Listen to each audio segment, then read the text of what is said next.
دلش باصفا، مثل دلش قشنگ و سال 92 اسفند بشن یه تئاتری به اسم تئاتر. همکارانتون ممنونم از اینکه به تماشاخانه استاد مشایخی اومدین برای دیدن کار و همچنین گرفتن خبر. خب نمایش پرده برداری نوشته روسو دی سانسوکوندوه که با 2 هنرمند پرتوان استثنایی آماده کار شده.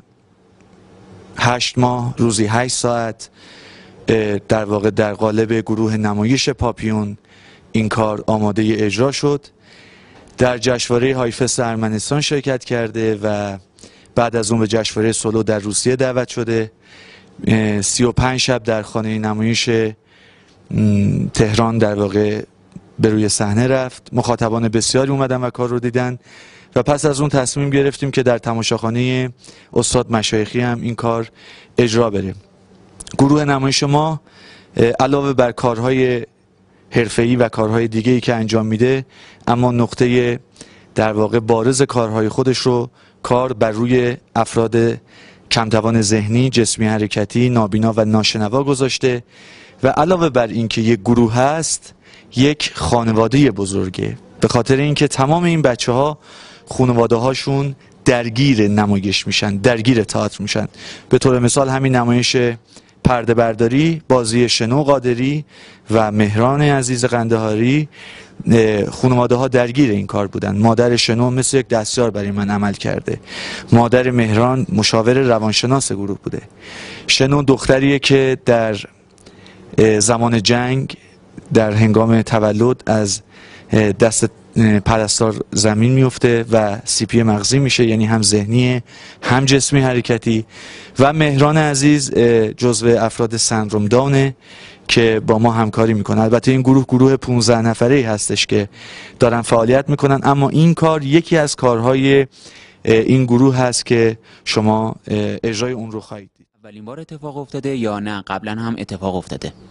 خب قبلا هم دوستان دیگه این کار رو انجام دادن، حالا یا به صورت پژوهش یا به صورت یک کار گذری، کار در واقع میشه گفت آزمایشی، اما نه به صورت حرفه‌ای. ببینید ما طوری تمرین کردیم با بچه‌ها و طوری تمرین میکنیم آثار دیگمون رو که بچه‌ها کم نذارن. یعنی تماشاگری که وارد سالن میشه، چه تماشاگر عام و چه تماشاگر خاص، در واقع این بچه‌ها رو بازیگرهایی میدونه که تمرین کردن، ممارست داشتن و مراحل آماده سازی رو به عنوان خالق یک شخصیت گذروندن و به بالای صحنه اومدن. گروه‌های دیگه‌ای و من حتی در آسیا و در خاورمیانه و اینا ندیدم، یعنی هر چی سرچ کردم کسانی نیستن که دائما هدفشون تولید تئاتر با این افراد باشه. با چه مشکلاتی برخورد شدی تو حین این انجام این پروژه؟ خب مشکلات زیاده. خود انتخاب هنر اساساً و انتخاب تئاتر مشکلات خاص خودشو داره. شما میدونید که بسیاری از هنرمندان ما، مخصوصا هنرمندان تئاتر و سینما، در تنهایی مردند. این انتخاب یک راهه و شنو و مهران هم از این قاعده مستثنا نیستن، به خاطر اینکه اونام یاد گرفتن به چشم یک بازیگر به اونا نگاه بشه. بنابراین ما دارای یک سری کمبودها و محرومیت‌ها هستیم، همونطور که خیلی از گروه‌ها هستند.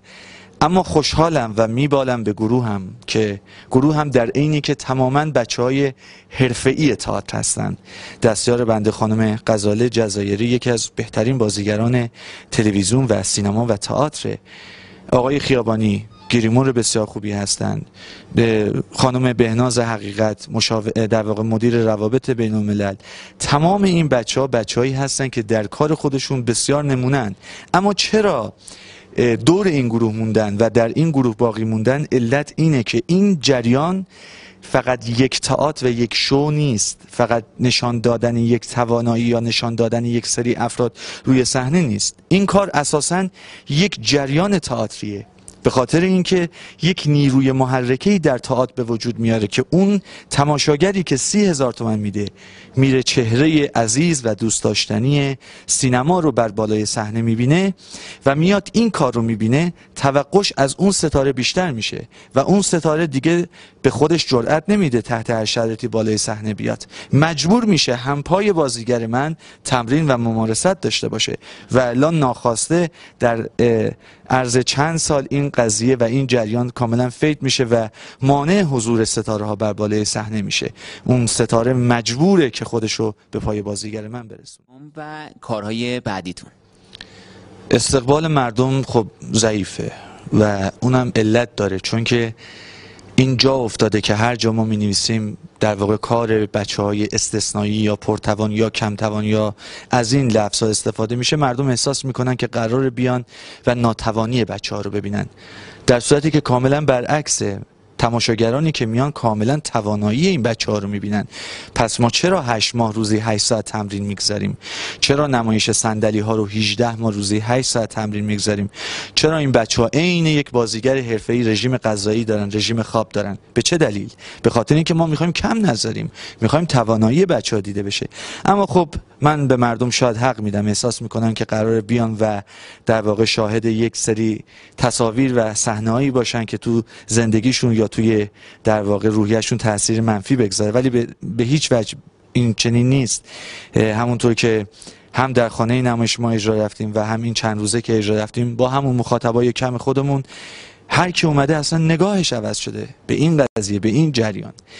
و من حالا نگاهم به آینده بسیار روشنیم.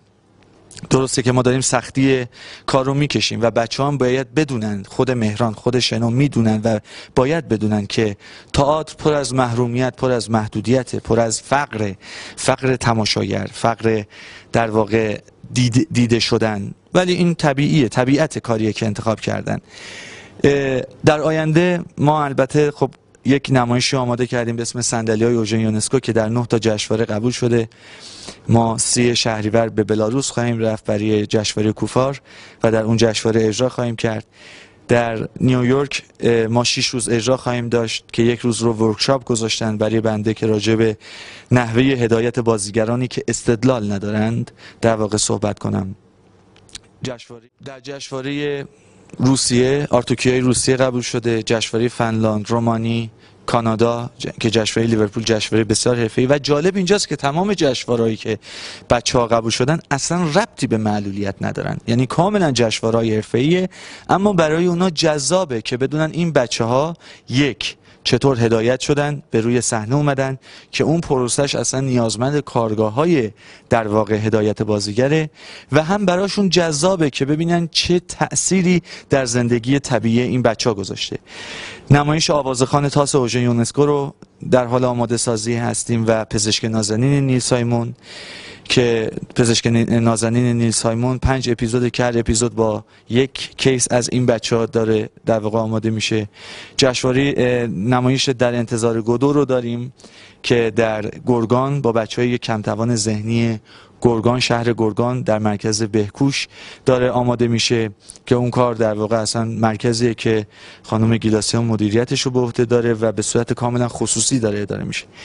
در هر صورت من احساس میکنم که یک جریان تازه تئاتری در حال رخ دادنه. خوشحالم که من و اعضای گروه هم باعث و بانی این حرکت هستیم که داره شروع میشه، یک جریانی که احتیاج به حمایت خود مردم داره، یک کار مردمیه، در عین حال که نمایش حرفه‌ای یک کار مردمیه و ما باید بدونیم که اگر میخوایم جامعه خوبی داشته باشیم باید تمام کیس های اجتماعی به روی صحنه بیان، به روی صحنه زندگی و نقش پذیر بشن و در حینی که نقش پذیر میشن خودش در واقع اون فرایند اجتماعی سازی رو طی خواهد کرد و من امیدوارم که مردم این بچه‌ها این گروه رو ببینن. گلگی 30 ثانیه‌ای شما؟ من از هیچی گلایه ندارم، از هیچ کس هم گلایه ندارم و فکر میکنم ما راهی که شروع کردیم خودمون انتخاب کردیم. هر مسیر تازه‌ای که در واقع انتخاب میشه نیازمند یک سری شهادت ها از خودگذشتگی ها و فداکاری هاست. امیدوارم که این شهادتی که نصیب ما و گروهمون میشه به یک راهی ختم بشه که افقش دیده شدن این بچه ها به عنوان توانمندها هستن، نه ناتوانها. سلام، حال شما خوبه؟ ممنون.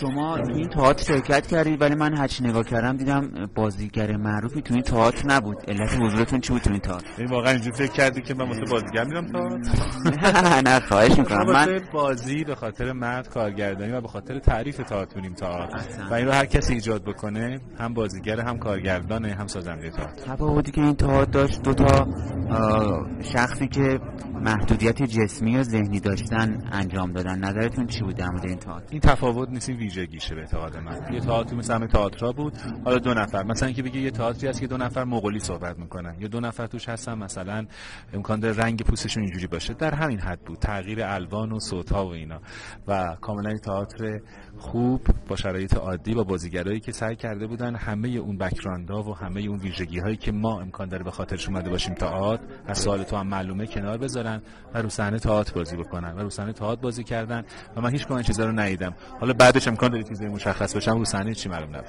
به هر حال من خیلی خوشحال شدم و تشکر میکنم از حضور شما تو این تئاتر. خیلی ممنون. قربون شما برم، ان شاءالله که از این کار حمایت کنید. محبت کردی. خدا قربون شما.